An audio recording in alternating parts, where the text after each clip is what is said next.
Valdeci Carneiro, vou começar com uma pergunta com base em tudo que a gente já conversou. Quais são os principais pontos, e se é que existem, né, de convergência entre os ensinamentos de Ramatiz e a Umbanda? Bom, Fael, primeiro é muito bom estar aqui novamente. E falar de Ramatiz para mim é sempre um prazer, tá? Em 2019 não, 1989, tá vendo? A gente ficou brincando, falando da idade aqui, dos meus 40 anos de idade, 30 e pouco, né? Em 1989, 1990, eu recebia algumas psicografias assinadas por Ramatiz. Na época, eu ia muito lá na Fraternidade Espírita Ramatiz, que era presidida pelo José Carlos Zanarotti, nosso amigo, e eu li praticamente toda a obra do Ramatiz que tinha naquela época. E Ramatiz, primeiro ponto, se você pegar a obra A Missão do Espiritismo, na quinta edição está na página 121, a maldição, tá? A minha maldição da memória. Na página 121, que é o comparativo de Espiritismo e Umbanda. Bom, falando por mim, a primeira coisa que eu vejo de Ramatiz, ou do ramatizianismo e do umbandismo, é o universalismo.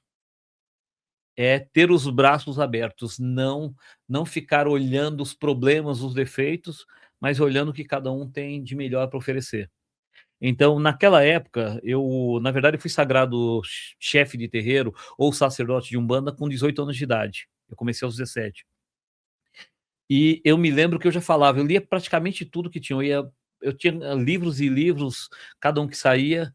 E quando eu conheci esse livro do Ramatiz, quando eu vi essas 70 páginas sobre Umbanda que tem no livro Missão do Espiritismo, eu falei, esse livro aqui são 70 páginas que são melhores do que a maior parte dos livros de Umbanda que eu já li, o que eu conheço. E era através do Hercílio Mais, né? Ele ia dando uns parâmetros, falando do plano espiritual, a visão que se tinha sobre Umbanda. No outro podcast, nós fizemos até um comparativo de trechos que estão nesse livro com trechos do livro Lições de Umbanda e Quimbanda na Palavra de um Preto Velho, de Mate Silva. Que, na verdade, o texto que estava lá não era nem do Mate Silva, era do pai Ernesto de Moçambique, através de um outro médium da tenda espírita Estrela do Mar, lá no Rio de Janeiro. Então, era ipsis literis o mesmo texto, ditado por dois médiuns diferentes, um através de ditado e anotado pelo capitão Lauro, o outro através da psicografia semi-mecânica ou intuitiva do Hercílio Mais, e tinha aquela convergência. Então, o ponto maior que eu vejo é essa visão clara e universalista. Se a gente olhar Umbanda, e você já me falou um pouco da sua história sobre Umbanda, nós vamos ver na Umbanda a diversidade. E, na minha visão, ninguém está certo e ninguém está errado. Cada um vai fazer aquilo que está na sua alma. Cada um vai trabalhar dentro daquilo que foi determinado no seu pré-encarnatório também, ou com a sua própria consciência. Eu não posso te falar, eu sou um cara avesso ao que o pessoal tem a mania de chamar de tradição. Porque imagina que nós sejamos budistas, e eu falar, eu sou da tradição Theravada, você falar, eu sou de tal tradição. Quer dizer, eu estou dizendo que a minha é melhor que a sua. Ou que se fizer diferente disso está errado. Eu não acredito que tem certo e errado. Eu acredito que só existem caminhos. Não tem caminho certo e não tem caminho errado. Se eu escolho o caminho da esquerda no lugar do caminho da direita, eu não escolhi o caminho errado. Eu escolhi um caminho que estava falando a minha alma, que vai me fazer crescer ou aprender algumas coisas. Se eu escolher o da direita, vai ser a mesma história. Se eu escolher o do meio, também. Só que a gente tem muito espiritualista que ficou viciado em viver de coisas decoradas, de ficar replicando. É mais ou menos como se fosse o papagaio do pirata, né? Ou, como diz um irmão meu de sangue, marionete de guru, ou boneco de ventríloco, né? Só fala o que o mentor, o mestre. E você, cadê a sua identidade, a sua individualidade? Tudo que eu vejo na obra de Ramatiz é incentivar essa individualidade. Tudo que eu vejo na obra dos grandes mestres é incentivador da individualidade. Eu não nasci para ser igual ao Fael, nem para ser igual a Gabi, nem para ser igual ao Wagner, nem o Samuel, nem ninguém. O Valdeci nasceu para ser o Valdeci. O Fael nasceu para ser o Fael. Então, mesmo quando existe essa ramificação que o pessoal chama de paternidade espiritual, a gente começa, as pessoas não têm que ser iguais. E o mundo iniciático, eu acredito que a ideia iniciática, a ideia ramatiziana, ele veio, descortinou, mostrando, trazendo aberto aquilo que para muitos tinha que ser esotérico, com S, né? Ou seja, interno, fechado. E no meio espírita foi perseguido, Ercílio Mais, foram abominadas obras de Ramatiz, justamente por ter essa abertura. Mas veja, não é o próprio espiritismo que diz que traz à luz essa ideia de não esoterismo? O que para mim também não faz sentido, tá, Fael? Eu acho que, não sei se nós já falamos disso, porque o próprio espiritismo, ele nasce as 5 obras de Kardec, o Pentateuco kardeciano, que o pessoal chama, imitando a ideia do Pentateuco mosaico, é chamado de codificação espírita. Toda codificação, todo código precisa do que para tornar o claro? Uma decodificação. Se precisa de decodificação, já não é tão exotérico assim, já não é tão profano assim. Precisa ter olhos de ver e ouvidos de ouvir. Exatamente. Então, Ramatiz abriu muito isso, decodificando, às vezes até desenhando mesmo, né? Fala mais ou menos aquela brincadeira que a gente faz hoje em dia, ele fala, é preciso que desenhe? Então, parecia que Ramatiz desenhava isso. E na Umbanda, o que a gente vê as entidades fazerem é isso, é praticamente desenharem, baixarem, mostrarem para a pessoa, falarem num linguajar que ela entenda, mesmo que essa entidade tenha sido, numa outra encarnação, um expoente, alguém muito conhecido, ele não se vale desse título, ele se vale de um título de caboclo, ou de preto velho, ou criança, ou exu, ou um baiano, e tantos outros, né? É uma imensa pluralidade de possibilidades. Você que está aí, ó, o Valdeci preparou um material muito bacana que nós vamos falar sobre a magia dos pontos cantados, sobre diversos temas, e ele ilustrou aqui em um PDF. Então você que está aqui e se tornar membro do canal, e você que já é membro, vai receber esse material extra na nossa aba de membros e no grupo do WhatsApp exclusivo para membros que vai estar na aba. Então, se você está como membro desse canal, você vai receber o resumo dessa entrevista, mais as imagens fantásticas que ele separou, esse material exclusivo, não só dele, como de outros convidados. Então, é um preço simbólico, uma contribuição simbólica mesmo, e você vai receber todos esses benefícios. E aí você vai lá na aba de membros da comunidade, já vai poder entrar no nosso grupo especial de WhatsApp, onde várias atualizações, conteúdos exclusivos e esses upgrades, esses materiais bacanas dos convidados serão colocados, tá, pessoal? Então fica com a gente até o final. Se você vai aqui tornar-se um membro, aproveita, já deixa o like, se inscreve, coloca o seu comentário aqui, compartilha para o maior número de pessoas, porque temos conteúdos maravilhosos e super interessantes para que você consiga potencializar o seu estudo, ok? Então, antes da gente entrar nessa questão dos pontos cantados, essa magia que envolve, essa ritualística ancestral, né, que você vai aqui desenhar também de uma forma com imagens, com exemplos e com explicações também de várias culturas, só para a gente fechar esse raciocínio. Então, entendendo que Ramatiz é um espírito que prioriza essas práticas universalistas, né? E nós entendemos que o universalismo é muito interessante, por que, na tua opinião, dentro dos teus estudos, e eu sei que as pessoas ainda vêm te confrontar em relação a Ramatiz, como todo mundo que fala sobre Ramatiz é confrontado, por que que gera tanta discussão, tanto desconforto, o trabalho, as obras e pessoas que falam sobre Ramatiz? Eu acredito que é porque tira a pessoa do lugar comum. As pessoas, eu sou terapeuta há mais de 20 anos e eu falo isso para o pessoal, falo que as pessoas querem mudar sem mudar. E quem conseguir a fórmula para isso, de mudar sem mudar, vai ficar bilionário da noite para o dia. Porque mudar dói, crescer dói. Então, no momento que eu escolho mudar, eu estou abrindo mão de uma verdade que eu consagrei e estou admitindo que eu posso não estar tão certo durante todo esse tempo. Imagina o Valdeci aos 59 anos de idade dizer que, nossa, tudo que eu fiz até agora estava errado.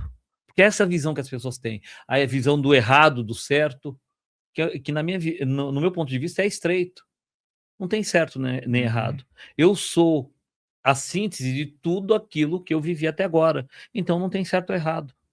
Mas é doloroso abrir mão. Para aqueles que são apegados, é doloroso abrir mão daquilo que ele considerava como sua conquista. Ah, eu sou tal coisa. Os esoteristas do século passado, Fael, é isso mesmo, século XX, que eram os ditos mentalistas, né? Eles aboliam a questão do uso do eu sou na frente do próprio nome. Acho que você conhece bastante esse assunto, né? Uhum. Então, muitos diziam que colocar o eu sou na frente do Valdeci seria fortalecer o ego, ou seja, essa personalidade dessa encarnação. E nós não somos isso. Então, se abolia isso. Daí vem os nomes iniciáticos do passado. E até vários povos, praticamente todos os povos faziam isso. Ou nomes ancestrais, ou nomes essenciais, para que a gente não reforce isso. Porque mostra que a gente tem um apego muito grande com essa personalidade. Já que nós falamos de ayahuasca, já que já fui criticado por isso, vamos continuar por aí. Num dos rituais que eu tive de ayahuasca, e não foi uma única vez, mas vou falar de um específico, eu me despersonalizei completamente. Eu não lembrava do meu nome, desse nome, dessa história. Em algum momento na minha mente, a história estava tudo muito claro para mim, mas é como se o nome não existisse. E eu só ouvi uma voz falando: para quê? Para que tanto apego?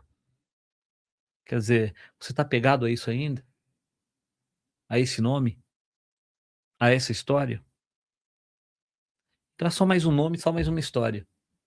Então a gente não pode ficar apegado a isso. Essa é a minha visão. A gente não tem que ficar apegado a essas coisas. Eu Hum. tenho que estar livre para pensar. O melhor filósofo para mim, para essa história, é o Raul Seixas. Eu prefiro ser essa metamorfose ambulante. O Raul Seixas era um cara que tinha uma predisposição, eu acredito, né, teve uma vida, claro que foi curta, né, poderia ter tido uma trajetória maior aqui na encarnação, mas eu acredito que ele tinha algo ao redor que pudesse também levá-lo a uma mensagem espiritual mais profunda, né, através das obras dele. Infelizmente ele encurtou a trajetória dele, né, ele acabou tendo ali, exageros dos mais diversos, né, mas alguns artistas eles vêm muitas vezes com uma predisposição pela visibilidade que eles iriam alcançar, né, de predisposição de comunicação, de talento, e eles acabam não conseguindo concluir a missão, porque aqui no plano material, como você falou, o bicho pega e a pessoa se caracteriza como o personagem, Sim. o artista, né. Que o pessoal fala o ego, né? O É. eu sou. Ego são. Eu sou. Mas eu sou o quê? Na verdade, ninguém é nada, nós estamos sendo. Eu vim nessa terra, nesse teatro da agora, abriram-se as cortinas, eu desempenho esse papel. Quando a cortina fechar, eu volto, talvez apareça quem é o não Valdeci de verdade, né? Quem é essa essência? Mas nós ficamos apegados a isso. Buda dizia que o maior mal do ser humano é o apego. Eu acredito que Buda estava certíssimo nisso. É o apego que provavelmente é a mãe ou o pai do controle, e os seres humanos acreditam ter que estar no controle. Como psicoterapeuta, eu falo o seguinte: o que eu descobri nos últimos 15, 20 anos foi que a maior parte das psicopatologias, as que mais aparecem nas clínicas hoje, são filhas diretas do controle. Parkinson, Alzheimer, insônia, fibromialgia, síndrome do pânico, são todas patologias filhas do controle. Bom, onde é que entra isso na história? Na verdade, até descobrir isso, eu era o cara que me auto-intitulava, com orgulho, como controlador. Eu me auto-intitulava controlador. Quando eu descobri isso, não pela literatura, mas na prática clínica, eu falei: "Tô fora, não quero controlar mais nada". Então eu falo: quem está no controle da vida, é a vida. Eu tenho o controle mínimo, que é o controle da responsabilidade. Então, responsabilidade, aí vem um outro conceito que eu coloco aí, responsabilidade, troca a palavra culpa por responsabilidade, porque a culpa gera desculpa. A culpa vai gerar desculpa. O perdido por um, perdido por mil. É isso que o pessoal diz, né? Perdido por um, perdido por mil. Ou seja, já errei, então continua errando. A culpa vai gerar desculpa. Mas no momento que eu assumo a responsabilidade de consertar, de reparar, de gerar mudança, isso vai mudar a história. Agora, você falou da questão de eu se perder. Tem um termo que o pessoal usa muito por aí, que é o perder a encarnação. Eu não, nunca entrou na minha cabeça o perder a encarnação. Não faz sentido para mim. Talvez o errado seja eu, mas veja assim, eu não consigo avaliar, por exemplo, já que eu citei o Raul Seixas, eu não tenho elementos para poder avaliar se ele cumpriu ou não a missão dele. Eu não sei qual era a parte do contrato que era essencial. Uhum. Ou se ele só encurtou e já está cumprindo outra parte, Então, mas né? veja, até o encurtar é assim, vamos lá, se a gente vê a história, eu vi, depois de ver tanto material dele, foi no último ano que eu vi esse vídeo. O Yogananda, quando ele faz aquela palestra, e só diz, bom, a minha mensagem era essa, posiciona os olhos para cima, ou seja, estado alfa, E vaza e um. desliga. Autodesencarne, Mahasamadhi, Mahasamadhi, é. O entendeu? Mahasamadhi pode ser mal interpretado por algumas Por pessoas que muitos. não compreendem, né? Ou a grande projeção. É. Então veja, ali isso que Yogananda faz, isso já tem relatos nos povos norte-americanos, tem relatos nos povos tupis, tem relatos entre os babalaôs, que os babalaôs, os mais velhos, eles podiam escolher se ficavam aqui ou se iam embora, ou se desligavam o corpo físico do corpo astral e iam embora, e não era considerado suicídio. Não, e uma coisa que a gente vê, assim, o nível espiritual que era conquistado, né, por exemplo, Yogananda, pô, é uma referência, né, Sim. e os mestres dele também. Todo ser humano, no plano material, não quer ter dor. Todo ser humano tem aquela citação, né, que você deve conhecer muito: "Quero ir dormindo", né. Não é o meu caso. A Aliás, maioria, né. você vê que interessante, você sabe que isso é o problema de insônia em muitas pessoas, né? Ah, por achar que vai É embora. porque quando você dorme, que controle você tem? Uhum. Então o controlador, ele sabe que ele dorme e pode não acordar. Então ele já dorme morrendo de medo, fica protelando a hora de dormir. Fora que tem muitas histórias que esse indivíduo esteve ligado a processos no qual ele dormiu, ele era vigia, sentinela, e quando ele dormiu uma coisa ruim aconteceu. E aí ele quer estar no controle. Tá 100% alerta, Então né. você vê que a gente está o tempo todo contando a nossa história. Para que eu vou ficar pegado a uma personalidade só? Uhum. Tudo bem que se você me perguntar qual é a minha encarnação mais importante, eu vou falar é essa, porque eu estou aqui agora. Não interessa qualquer outra, qual o título que você teve, o que foi. A mais importante é essa, que é nessa que você pode mexer, ressignificando o passado e recriando o futuro.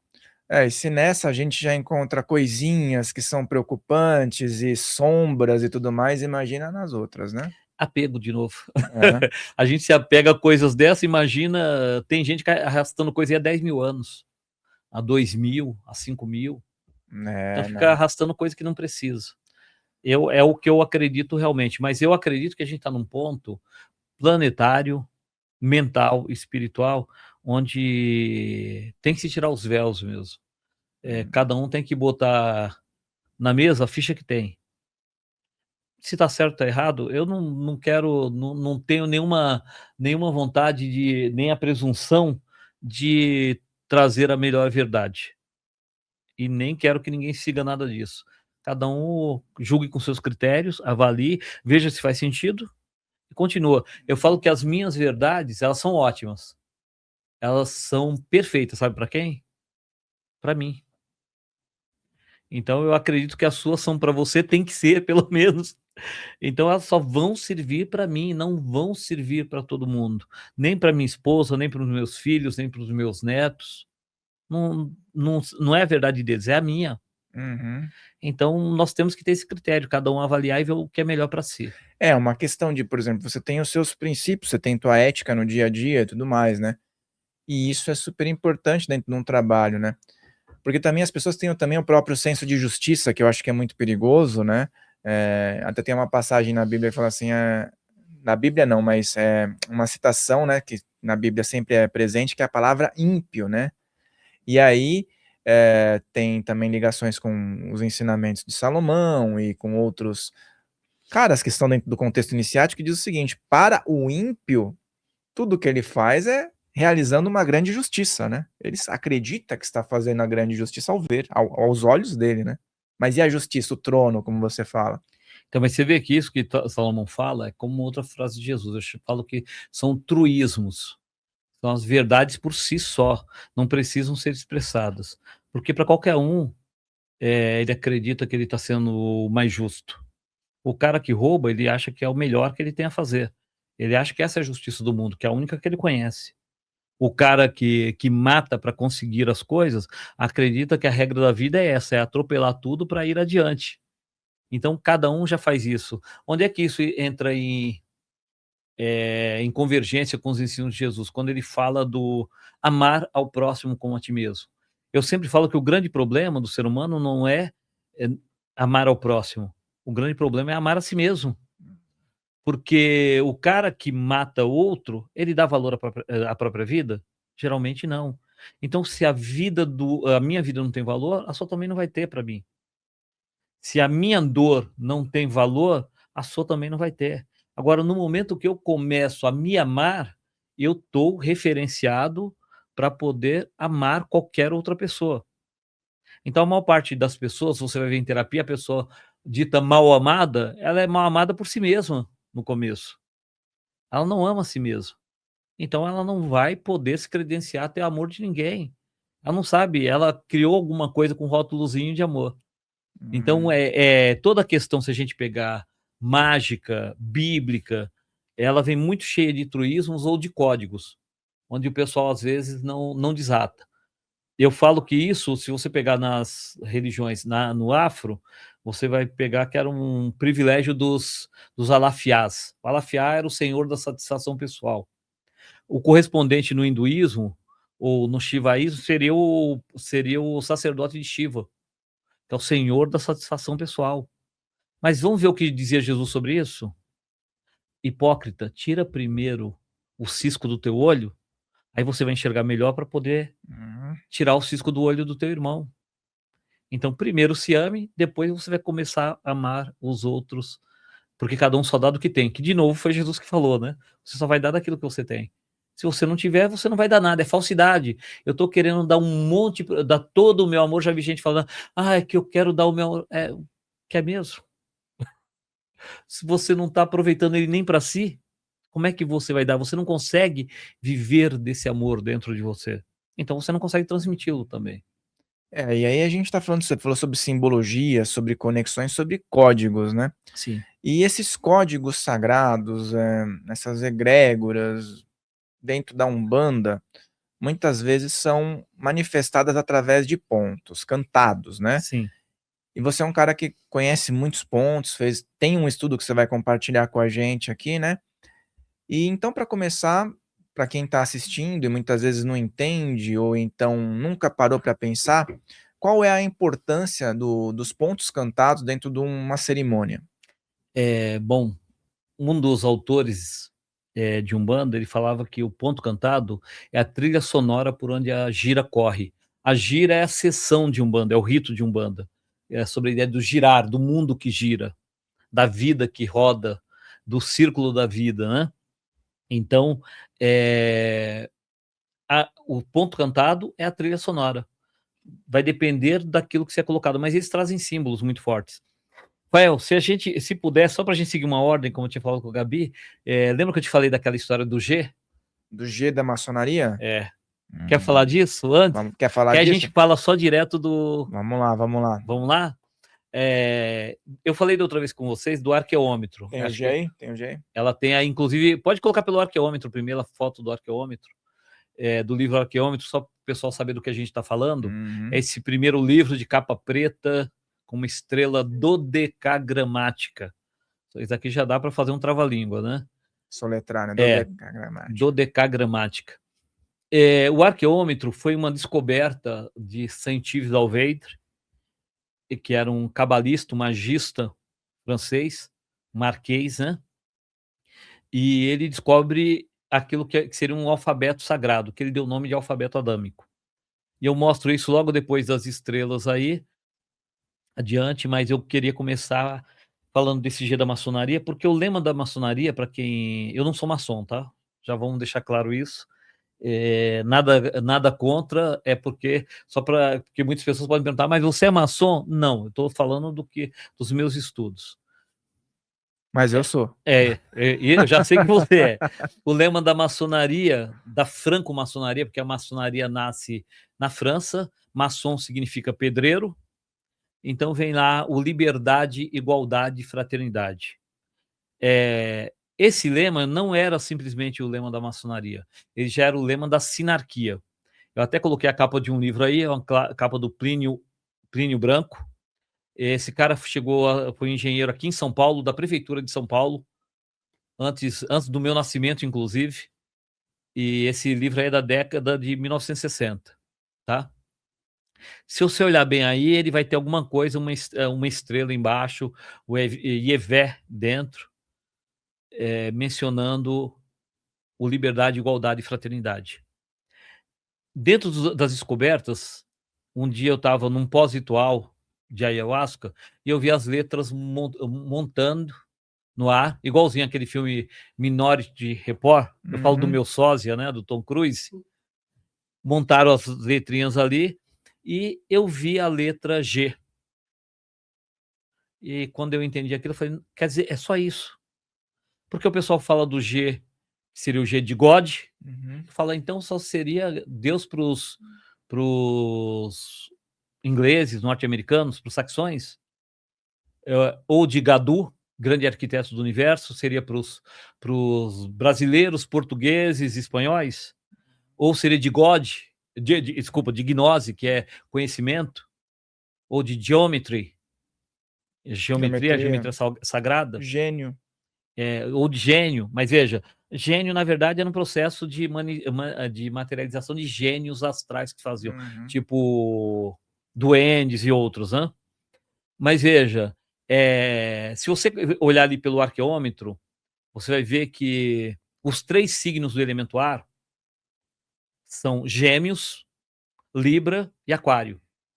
Gêmeos, liberdade, Libra, igualdade e Aquário, fraternidade. Não é isso que o pessoal está falando aí já há 40 anos? Estamos entrando na era de Aquário, a era da fraternidade. É isso, né?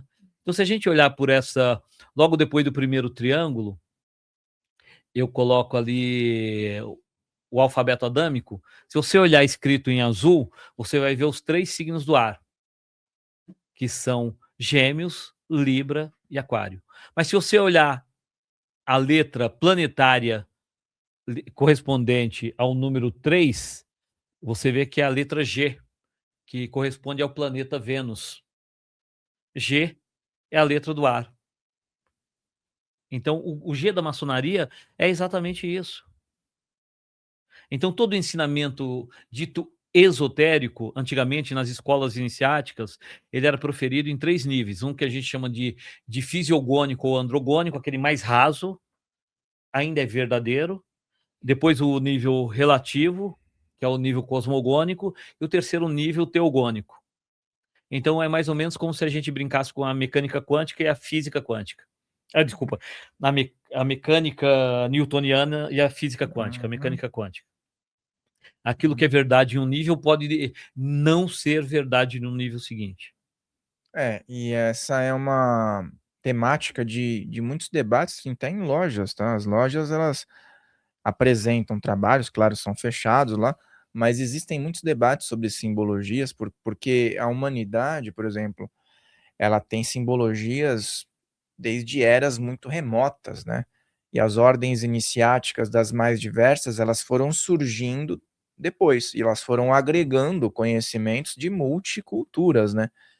Então é super interessante sempre colocar até mesmo estudos que já são, de repente, fundamentados em debate, como os cabalistas gostam de fazer, né? Eles Sim. gostam de sentar e conversar e colocar possibilidades infinitas, né? Eu acho super interessante Em isso. Ifá também era feito isso, tanto que na confraria de Ifá, os babalaôs, os mais graduados, falavam: eu não sei Ifá, eu estou aprendendo Ifá. Esse talvez fosse o problema da tradição oral, mas também era a parte boa, onde o cara admitia que ele não sabia tudo.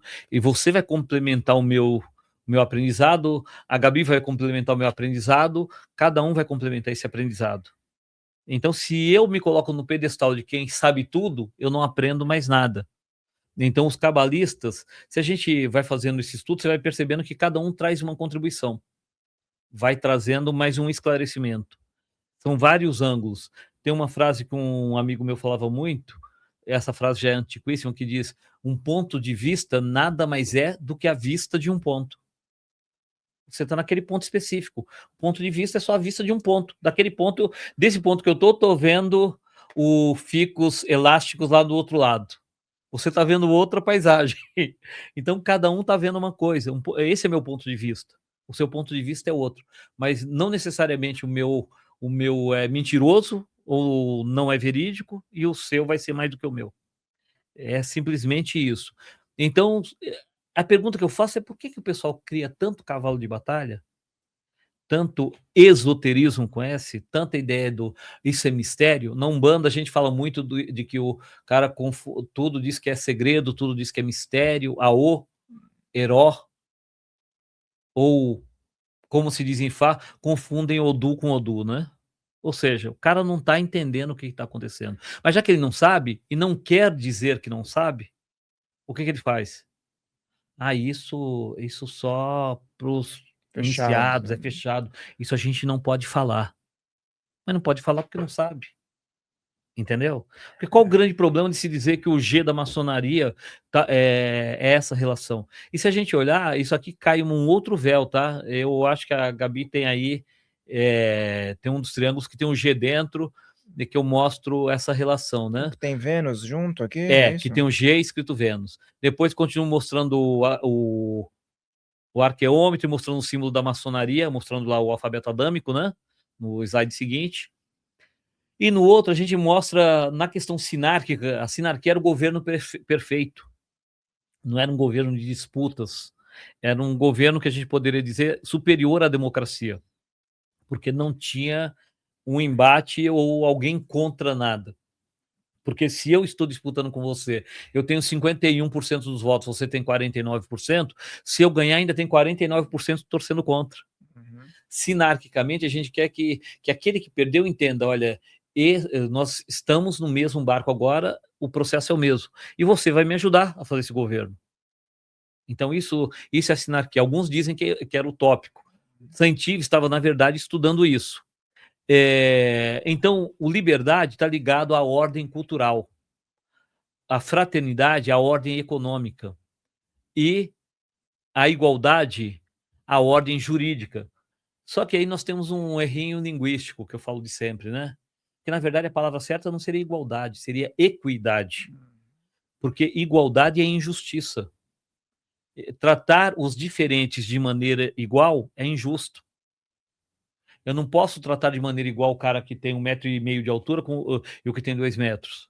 Eu não posso tratar de maneira igual o meu filho que tenha. Imagina eu com um filho de 5 anos e o outro de 15. Não posso.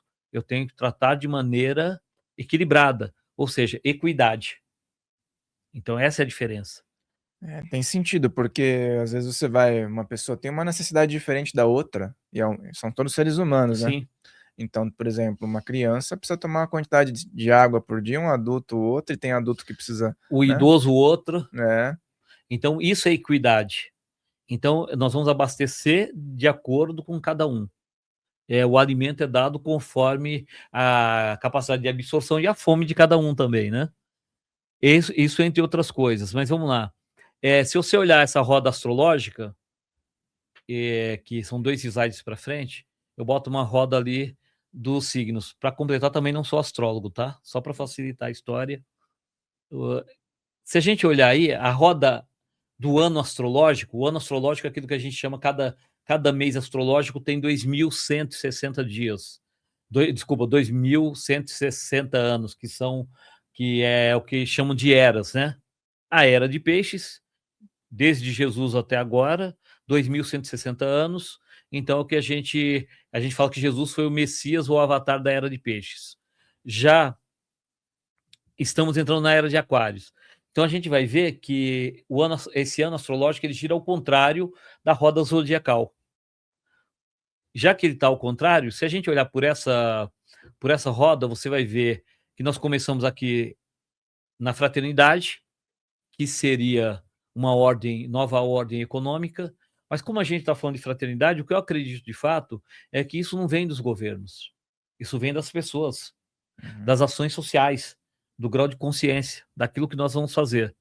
E para chegar no outro do elemento ar, girando isso para trás, nós vamos para Libra, que antes disso vai vir a era de...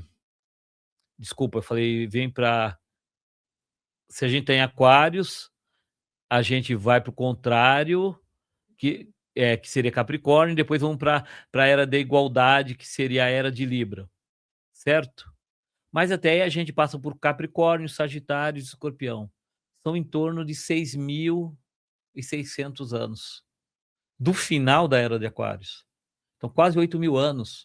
Para chegar numa igualdade, a gente demora mais, numa equidade, a gente demora mais 8.000 anos quase. E depois, o mesmo tanto de tempo passando depois de Libra por Virgem, Leão e Câncer, para chegar na era de Gêmeos, na liberdade. Não é isso que a gente está buscando? Liberdade, que é a ordem cultural, a libertação do ciclo kármico. Então, a gente tem que sonhar um pouquinho mais baixo e ser mais prático, né? Vamos fazer a lição de casa, que é o do hoje. É fraternidade, é olhar para o outro sem julgamento.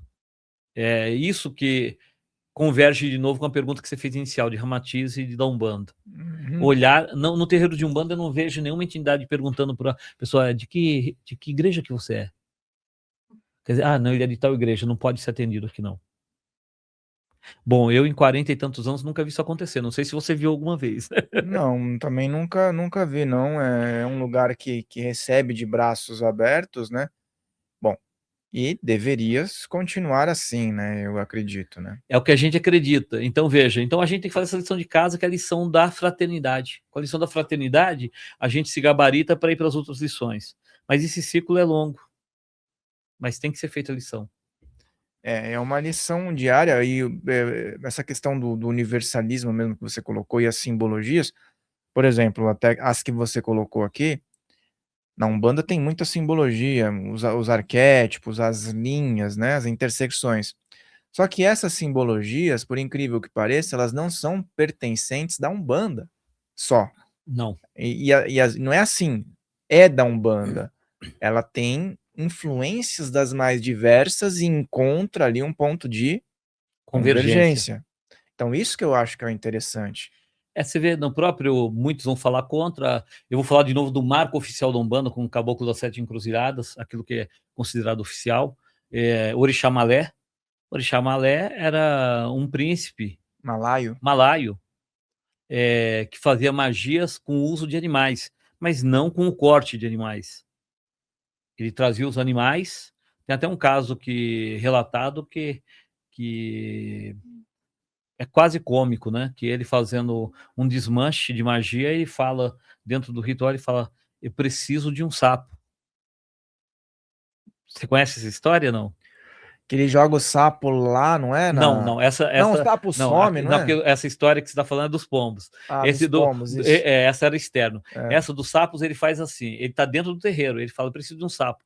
E aí os assistentes os médios começam a falar, não, mas como? Não, é indispensável um sapo. Fala, não, mas aí a pessoa tinha que ter falado antes que vinha, aí o senhor tinha que ter avisado antes, não dá para arrumar um sapo. Ele falou, não tem jeito, eu preciso do sapo. Aí ele mandou todo mundo ficar quieto e falou que ele ia trazer o sapo. Mandou o pessoal ficar em oração. E demorou mais de hora, e todo mundo calado dentro do terreiro, fazendo oração, e daqui a pouco, quando o pessoal escuta na porta do terreiro, um bate-bate lá. Aí alguém abre a porta, tinha um sapo. Ele trouxe o sapo de onde o sapo estava, usou, e depois mandou ser devolvido para a mata. Vivo. Ou seja, ele foi buscar o sapo onde ele estava. São coisas que ficam à conta de fábulas, de mitos, mas são casos verídicos de que os médiuns daquela época, vários relataram, e se não me engano, esse caso é relatado pelo Leal de Souza, né, que era jornalista, entre É, e outros. cara, e você falando isso daí, né, eu já tinha lido a história do ele tinha uma influência forte, ele era muçulmano, né, Sim, na sua trajetória, e tem muito das influências do islamismo dentro da Umbanda, que as pessoas muitas vezes não sabem, né, como de outras vertentes, também trazidas aí por essa entidade, né. E São Francisco de Assis também tinha um magnetismo, né, que o pessoal tem também. tá numa outra caixa para muitas pessoas, mas São Francisco de Assis é nomenclatura de uma religião, mas e Francisco, e o espírito, né, e o ser, como você disse, né, e o mentor, e o mestre. Miramês diz que o nome Francisco, de Francisco de Assis, é adotado porque os últimos anos de João, evangelista na ilha de Patmos, ele teria usado o nome de Francisco, Pai Francisco. E aí, em homenagem àquela encarnação, ele renasce com o nome de Francisco. Mas veja, vamos falar de julgamento? Quem é que estava em voga naquela época do nascimento de Francisco e fazendo as piores barbaridades no mundo? O catolicismo? E por que ele nasce no catolicismo? Provavelmente alguém ia criticá-lo por isso, né?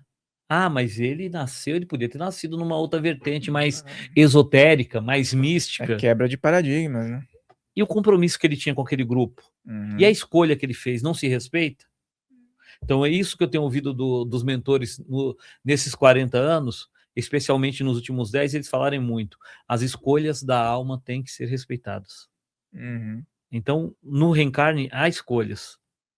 Então, essas almas têm motivo para aquela escolha. Claro, e Então, instituições também que eram predominantes tinham que ter espíritos ali para fazer a diferença.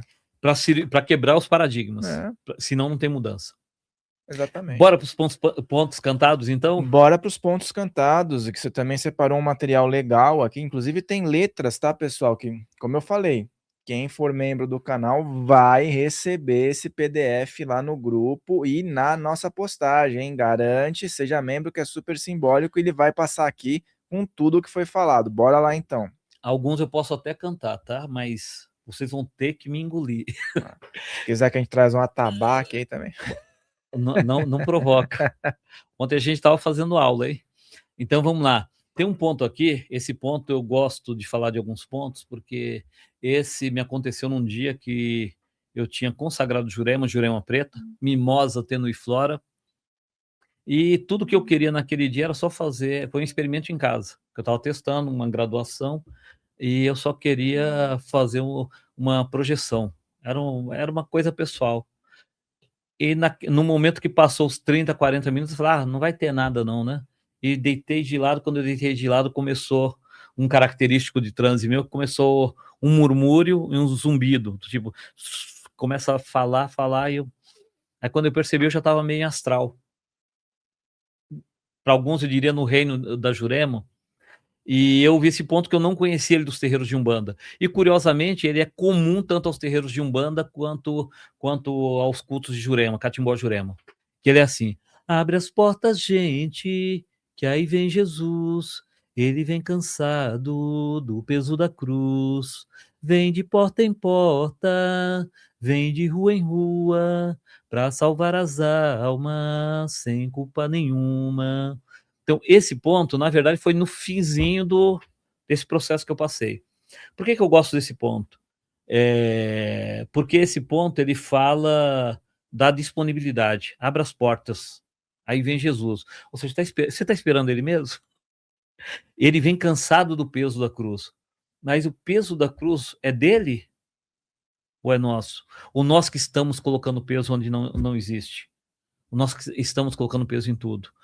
E vem de porta em porta, ou seja, abre-se a oportunidade, como dizia o próprio Jesus, ninguém vai se perder. Então, essa ideia de expulsar, de maldizer, de excluir o outro, esquece.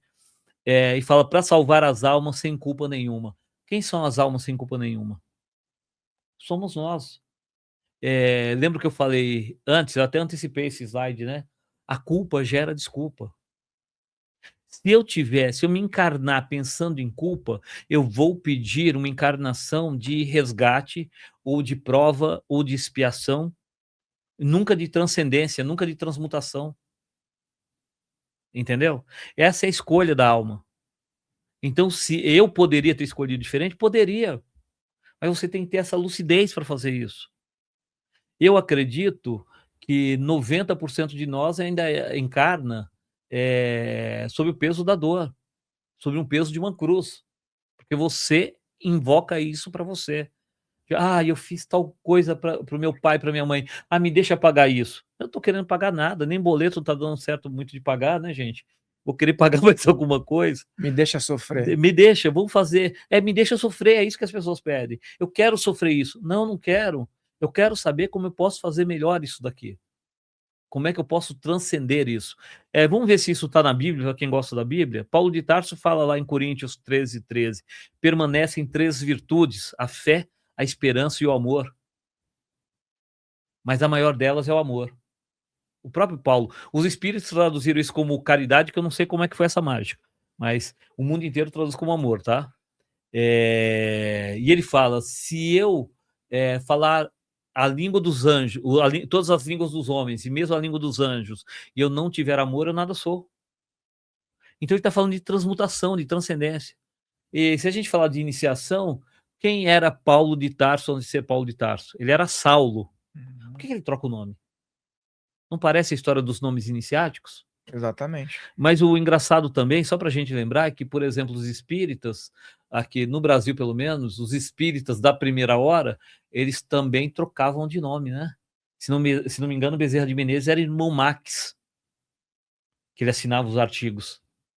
Kardec, o professor Hippolyte, ou Denisard Hippolyte, assinava Allan Kardec, que era o nome iniciático de uma encarnação provavelmente anterior a Jesus, como alguns dizem. É druida, né? Isso. Então veja, eu tenho que começar a pensar em transcender, não em pagar, e não ficar sempre arrastando a mesma coisa. Porque enquanto eu estiver preso pela dor, eu vou aceitar intermediários. Seja esse intermediário o dirigente espírita, o pai de santo, o pastor, o padre ou qualquer outro nome que você der. Agora, se o próprio povo diz que é Pai Nosso, por que eu preciso de alguém para intermediar isso? Então essa lógica não casa para mim, entendeu? Eu vejo como fios condutores, né, como intermediários também, e que também estão ligados ao Pai, né, ao todo que está em tudo, né. Sim, ele pode ser alguém que me ajude, mas ele não é o alguém que sem o qual não é o indispensável para esse processo. Uhum. Não é sem ele eu não chego lá. Não é sem, se eu não tiver o padre eu não posso para o próximo nível. Se eu não tiver o pai de santo eu não passo para o próximo nível. Uhum. Aliás, é uma das coisas que Jesus mais falou. Você vai ouvir alguns dizerem: o reino dos céus está aqui, ou o reino dos céus está ali. Mas não acredite, o reino dos céus está dentro de você. Foi isso que Jesus disse. É. Isso nos evangelhos apócrifos, se não me engano, no de Filipe, isso está expresso muitas vezes. E por que ele é apócrifo? Porque o povo não quer que isso fique muito divulgado, né? Ia quebrar a perna de muita gente. Então é mais fácil, o pessoal quer ter alguém para colocar a culpa. Mas aí você me fala: ah, mas a culpa é dos pastores, dos padres, dos pais de santo, dirigir? Não. As pessoas querem terceirizar. O indivíduo quer ter o pai de santo para colocar a culpa nele. Ah, eu fiz o que meu pai de santo mandou. Ou eu fiz o que o dirigente espírita mandou, fiz o que o padre mandou. Mas e você, fica onde? Terceiriza, né.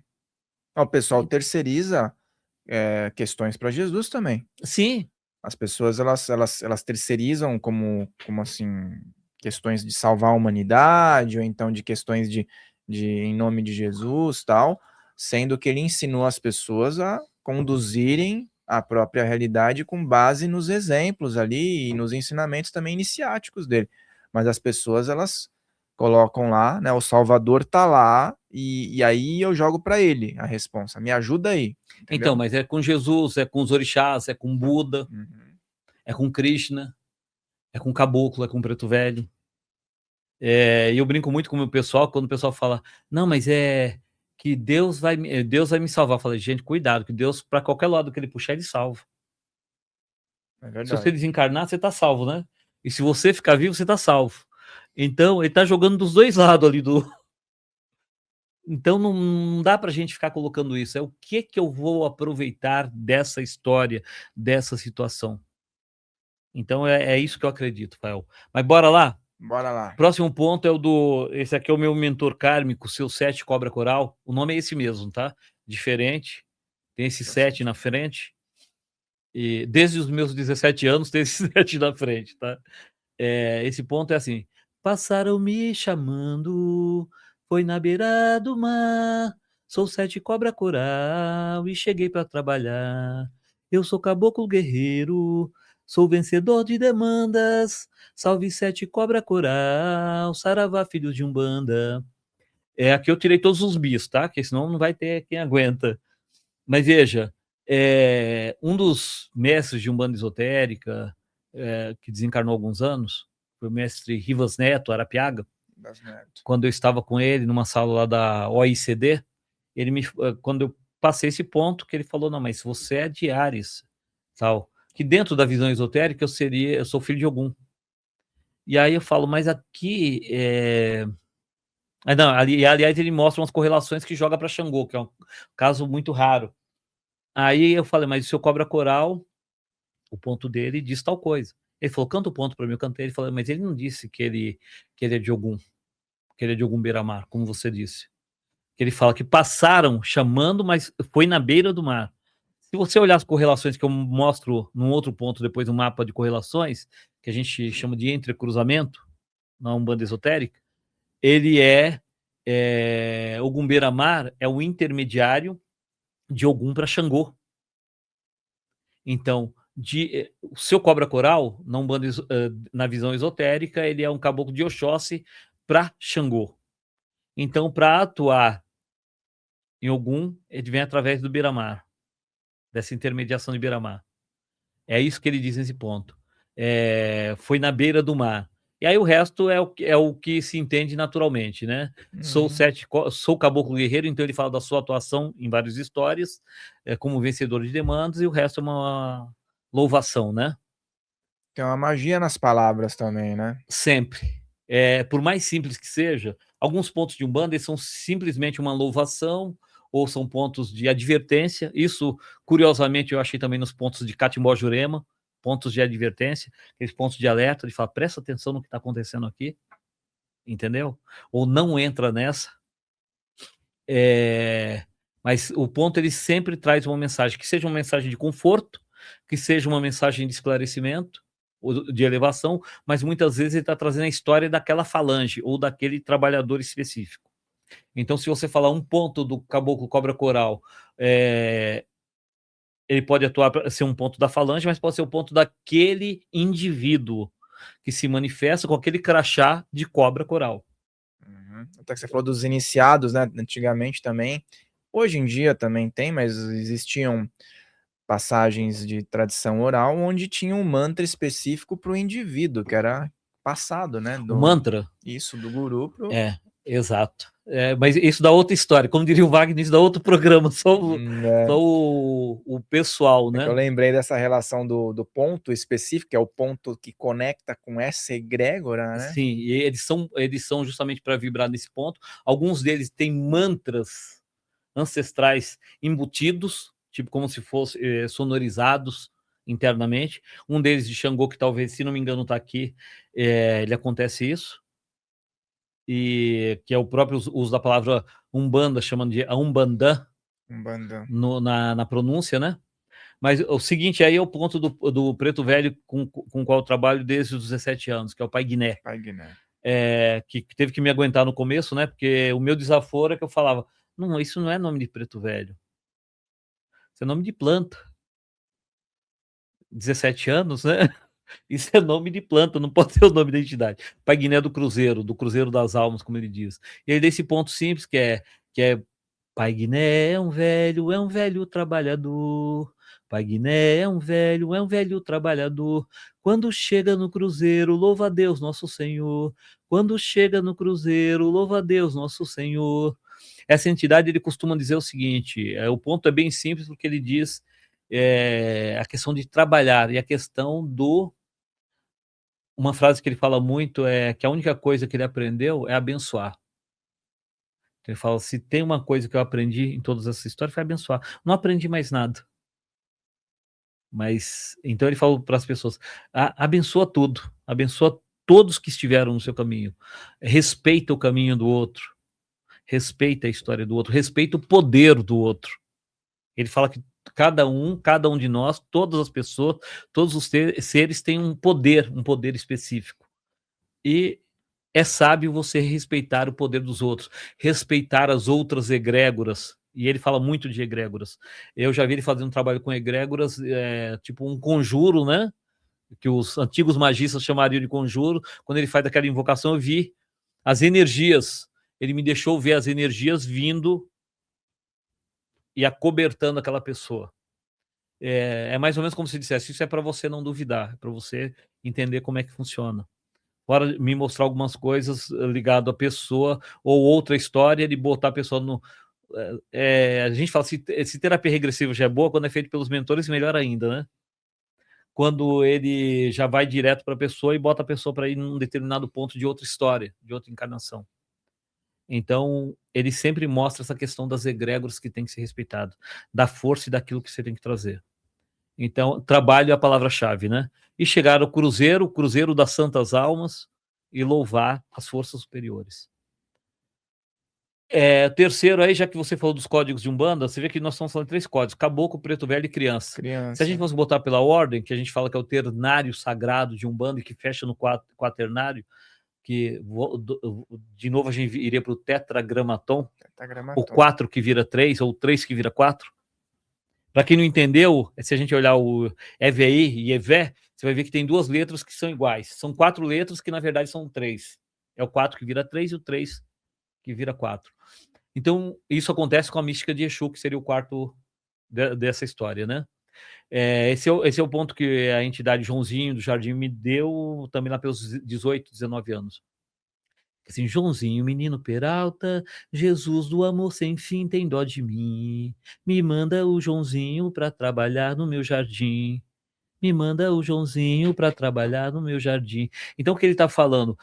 O Peralta não é de bagunça, não é aquela história que você vê às vezes nos terreiros. Eu não vou criticar nem defender. Eu acho que tudo que acontece está ligado a graus de consciência.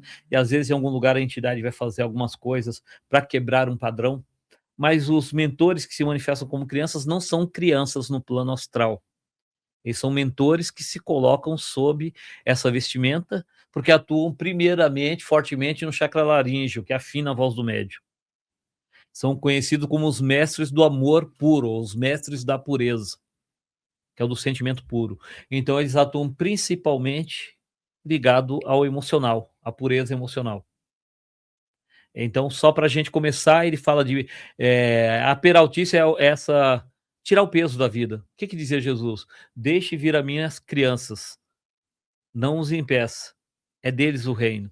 Ou seja, quando você se portar dessa forma, de forma mais livre, mais desembaraçada, com amor sem fim, isso começa a melhorar. E mandar o Joãozinho para trabalhar no meu jardim, vamos pensar aqui esotericamente, como é que seria? A horta, você planta o quê, Fael? Tomate, batata. São coisas para comer. E o jardim? São coisas que divertem a alma. Entendeu? Então, que embelezam a alma. Então, veja que ele está falando disso. Me manda o Joãozinho para trabalhar no meu jardim. Ou seja, traz alegria para esse lugar. Traga alegria para dentro de você. Então, é disso que o ponto está falando. É só uma das vestes, tá? Temos um ponto de Exu agora? Fechar o tetragramaton. Estou falando do que está comigo, depois a gente vai abrir para os outros. Esse é o ponto do Guardião Caveira, que ele fala Essa é uma das versões desse ponto, que fala portão de ferro, cadeado de madeira. Portão de ferro, cadeado de madeira. Quem manda no cemitério é o Exu Caveira. Tem outra versão que fala que na porta do cemitério. Ele já me deu uma explicação do porquê essas diferenças, mas vou deixá-la por enquanto de fora, tá? Mas veja, para que serve um cadeado de madeira num portão de ferro? Nada, né? Você está Porque trancando o quê? algo simbólico, né? Não, é até menos do que simbólico, se a gente É. pensar, né? Porque você pensa que está trancando, você pensa que está seguro, mas não está. É disso que ele está falando. Você não está seguro. Se a sua segurança está baseada nisso, você não está seguro. A sua segurança tem que estar na sua alma. Um dos guardiões com esse nome, ele menciona a questão do cemitério, que é o lugar das energias mortas. Não é o lugar onde estão os mortos, é aquela podridão que você está acumulando dentro de você. Então, Caveira, ele sempre diz que o trabalho dele não é trabalho de morte, é trabalho de vida. É trazer da morte para a vida. É de sustentação, que é a função do esqueleto da caveira que nós temos. Que nos deixa como todos iguais, né? Exatamente. Na hora que tirar essa pele por cima, você é o quê? Caveira, né? Caveira. Então, bora lá. Pontos de pretos velhos. Vamos começar pelos de pretos velhos? Vamos lá. Vocês vão me dizer se vai dar tempo para tudo, tá, gente? Se não, é vocês que vão me orientar aqui. Esse ponto aqui eu gosto porque ele é um ponto que vem da origem da tenda Nossa Senhora da Piedade, do Preto Velho Pai Antônio, através de Zélio de Moraes. Para quem conhece a história, quando o Pai Antônio se manifesta no dia 16 de novembro, através do médium, já na casa do médium, ele menciona, alguém pergunta, aliás, não foi nem na casa, já foi esse ainda foi foi na casa mesmo. Ele perguntam para ele, porque acham estranho aquela entidade se manifestar curvado e falando diferente, e ele se afastou da mesa e se sentou longe, ficou longe. Aí perguntaram por que ele não se sentava na mesa, ele falou que sentar na mesa era coisa do senhor branco e que ele tinha que respeitar. Muitos criticam isso hoje, falando de um processo de embranquecimento. Eu entendo isso como uma crítica social, uma crítica à postura escravagista, que, se a gente pensar, a gente estava 20 anos da libertação dos escravos, da Lei Áurea, de 1888. Então era uma crítica. O brasileiro continuava escravagista, como continua até hoje, se a gente observar bem. Então ele vai lá e menciona isso. Sentar na mesa é coisa do senhor branco. E aí ele desperta o olhar de várias pessoas que perguntam para ele se ele sentia saudade de alguma coisa que tinha ficado na terra. E ele fala minha cachimba, manda moleque buscar, minha cachimba que ficou no toco.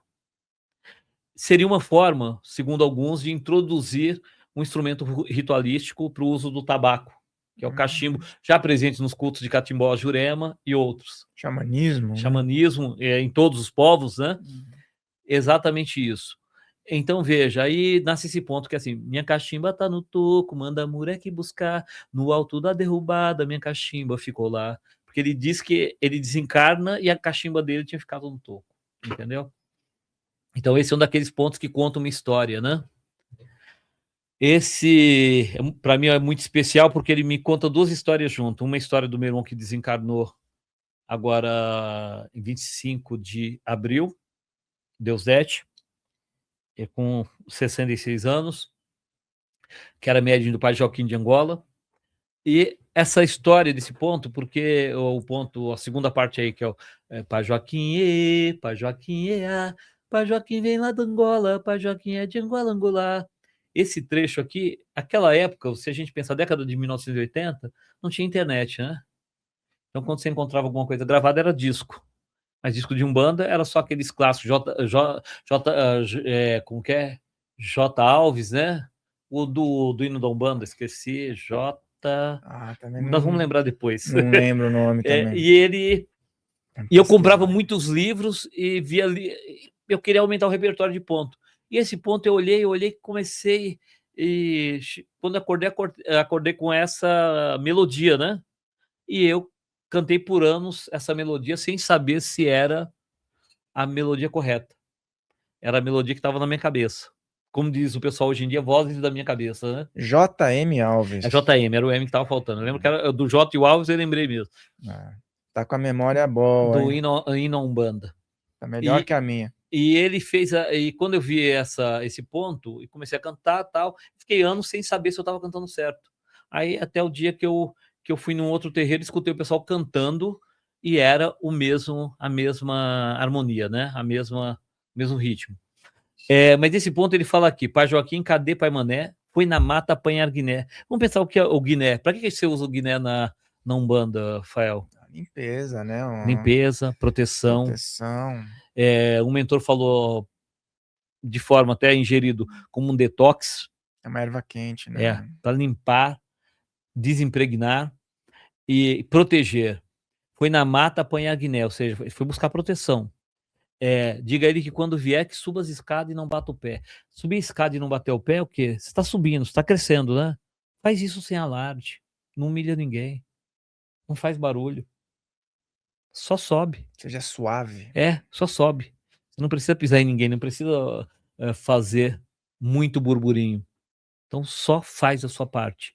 E aí o restante ele fala da origem ao Angola, que não é propriamente o país Angola, mas são questões magísticas ligadas aos elementos, tá? Então esse é um deles. Vamos lá, eu pulei 2 de uma vez, hein, gente?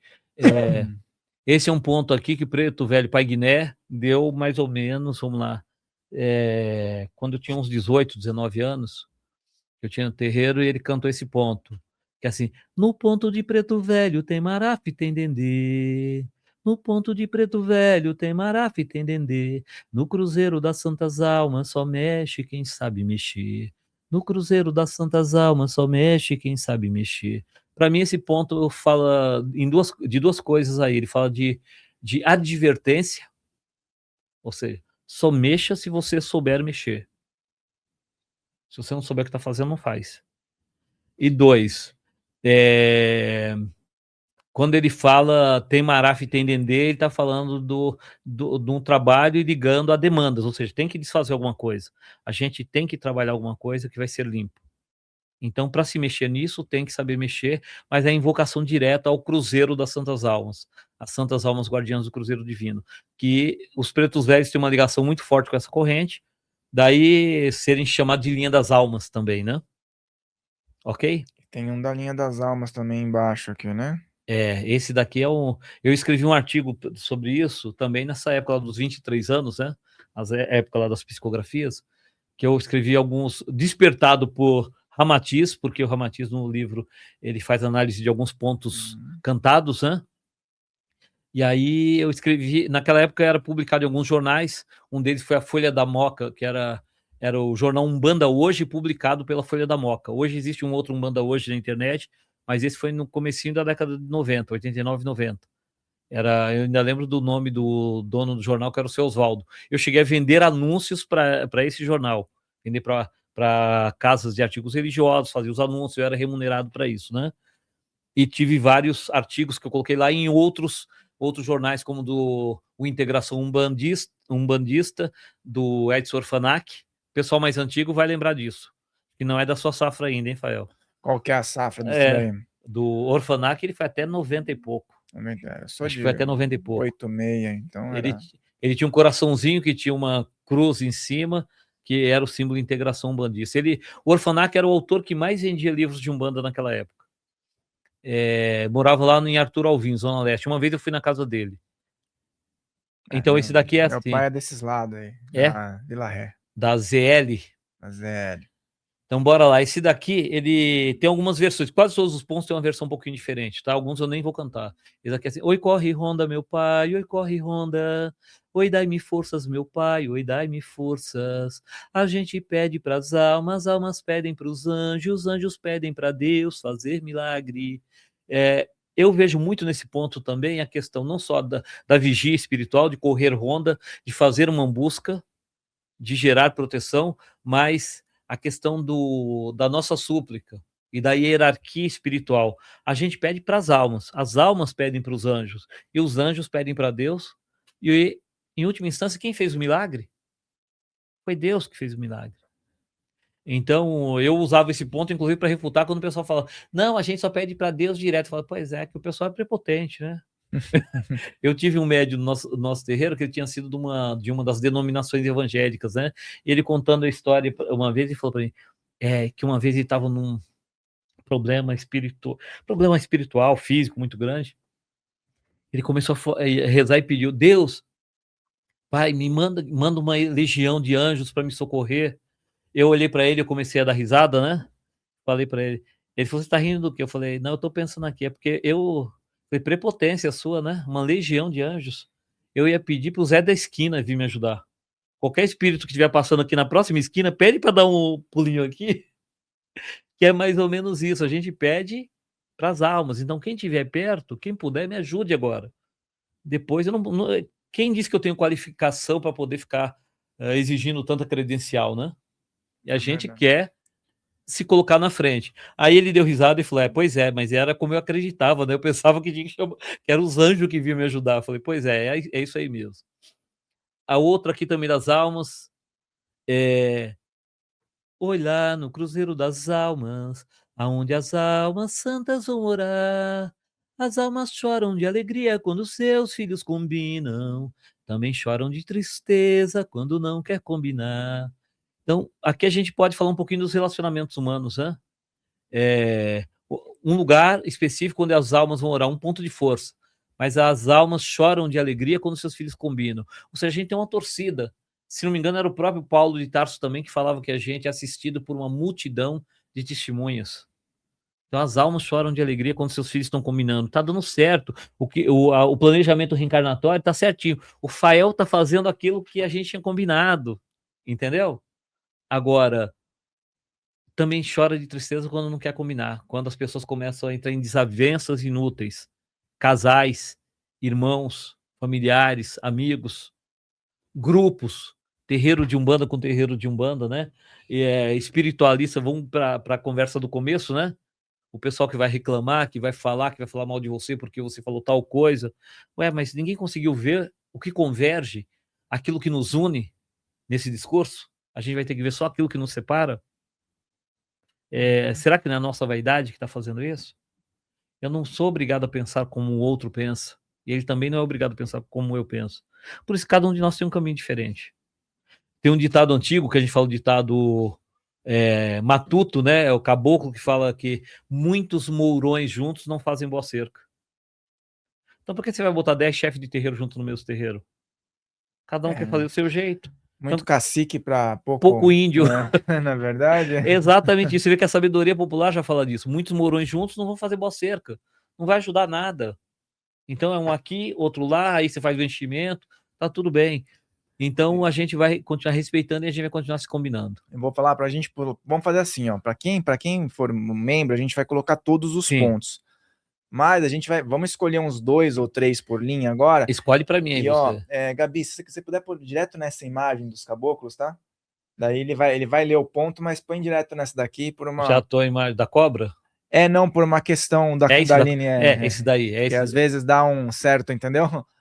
Na imagem. Já sabia que era ele. Quando... Mas a gente vai pro do caboclo, mas ela vai colocar direto na geometria, que daí fica nos livres. Mas quem estiver recebendo lá nos membros vai receber. Você tá colocando esse último? Pra gente, eu falei que a gente tava no Preto Velho, né? Sim. A gente já, ou se você quiser ler mais algum de Preto Velho, depois a gente passar a pegar mais uns 3 de caboclo. Vamos lá, deixa eu ver. Tem um aqui que eu gostaria de falar. Então vamos lá. Que é esse, praticamente, os 2 últimos de Preto Velho. Na Fazenda Santa Cruz. Esse aqui, um colega na Umbanda Esotérica, ele colocou no grupo, e eu lembrei que eu conheci esse ponto, mas eu conheci também a versão de Ladainha Popular, que minha mãe cantava. Minha mãe era da roça. E aí ele fala que esse ponto eu não lembro dele cantado, o ritmo dele direitinho.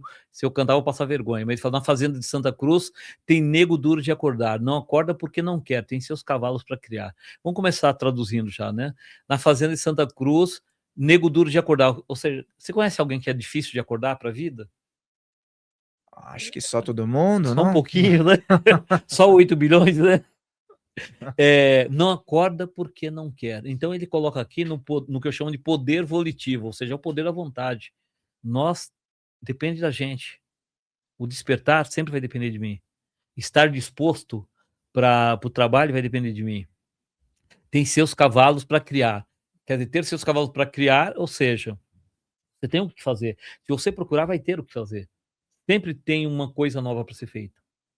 E aí eu já plantei café de meia, eu já plantei canavial. Isso aqui para o pessoal mais novo são frases que muitas vezes são estranhas. Plantar café de meia, plantar no terreno do outro, onde eu sou meeiro seu.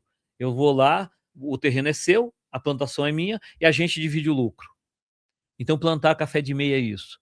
Então isso é muito comum, ainda na roça ainda tem isso com vários tipos de cultura. Eu já plantei o canavial. Café de meia não dá certo, senhor Branco.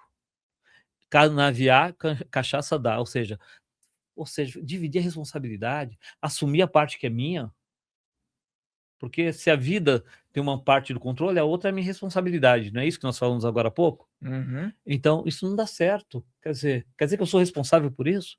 Mas canavial, cachaça dá, ou seja, a parte doce da vida, a parte inebriante da vida, essa dá. Quer dizer, melhor viver na farra. Qual era a versão que minha mãe cantava? A original. Você vê que os pretos velhos cantaram isso já vindo de uma música popular, que dizia café de meia não dá lucro, sim a dona. Eu quero ver se a cana dá. Então, não é a mesma música popular. Eles adaptaram aqui com o sentido oculto da história. O canavial e a cachaça dão lucro para a pessoa. Se você botar um boteco, é capaz de você ficar rico mais rápido do que fazer outro trabalho. Que alguém para pagar 10 vezes na pinga vai ser mais fácil. Assumir a responsabilidade é mais difícil. E não estou criticando quem bebe. Quem quiser beber, cada um faz o que quiser da sua vida, tá tudo certo. Como eu falei, não tem certo nem errado. Tem escolhas, né? Com certeza. Tudo é um equilíbrio também, né? Isso. Esse último de Preto Velho é um pronto de despedida. Que é assim: abença meu pai, se eu precisar eu chamo. Zambi te trouxe, Zambi vai te levar. Agradeço a toalha de renda e de chita que eu deixei por lá. Então, ele fala da questão da disponibilidade. Se eu precisar, eu vou ter humildade para te chamar de volta, para te pedir de novo. Zambi te trouxe, ou seja, eu reconheço que essa energia, que essa força que veio até aqui, foi enviada por Deus. E quem te levou de volta foi essa mesma força, foi Deus. Zambi nem lembro se entre a cultura Angola, né? E Zambi. é isso, né? Uhum. E Olodumare ou Olorum entre os Nagô. Agradeço a toalha de renda e de chita. A toalha de renda, o que é a renda numa peça de costura?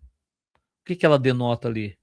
A base, a sustentação, né? Não, a renda, aquela rendinha.